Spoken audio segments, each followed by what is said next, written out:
materi mengenai perkembangan peradaban dan ilmu pengetahuan dalam masa dinasti Abbasiyah.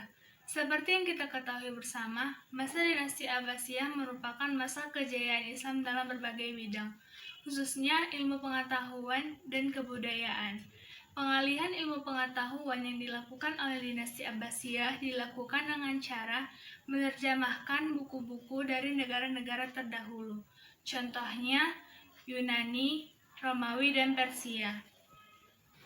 Pengaruh yang dilakukan oleh dinasti Abbasiyah dalam perkembangan ilmu pengetahuan tersebut didasari oleh dua hal. Yang pertama, asimilasi antara bangsa Arab dan non-Arab. Pada masa dinasti Abbasiyah, banyak dari bangsa-bangsa non-Arab yang masuk Islam, sehingga menimbulkan terjadinya asimilasi yang bersifat efektif dan bernilai guna. Contohnya saja, banyak dari bangsa-bangsa non-Arab yang memberikan saham tertentu dalam perkembangan ilmu pengetahuan dinasti Abbasiyah. Contohnya saja Persia, mereka sangat berperan penting dalam bidang pemerintahan. Di samping itu juga, Persia juga sangat berjasa dalam ilmu filsafat dan sastra. Sementara India berjasa dalam bidang ilmu kedokteran, ilmu matematika, dan ilmu astronomi. Sementara itu Yunani bisa kita lihat dari terjemahan-terjemahan dari banyak ilmu. Yang paling utama yakni filsafat. Yang kedua, gerakan penerjemahan. Gerakan penerjemahan dilakukan melalui tiga fase.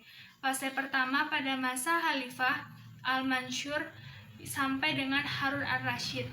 Fase kedua pada masa Khalifah Al-Ma'mun sampai dengan tahun 300 Hijriah.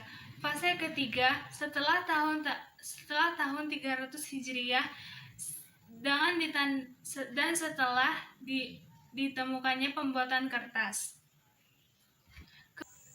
Kemajuan kebudayaan pada masa itu melalui bidang penerjemahan tersebut bukan hanya membawa pengaruh yang pesat bagi ilmu pengetahuan umum, tapi juga bagi ilmu pengetahuan agama. Seperti kita ketahui, sejak awal sudah kita ketahui bersama ada dua metode tafsir. Yang pertama, tafsir Bi-al-Matsyur dan tafsir Bi-ar-Ra'i. Akan tetapi tafsir Bi-ar-Ra'i ini sangat bersifat rasional, sehingga kita membutuhkan perkembangan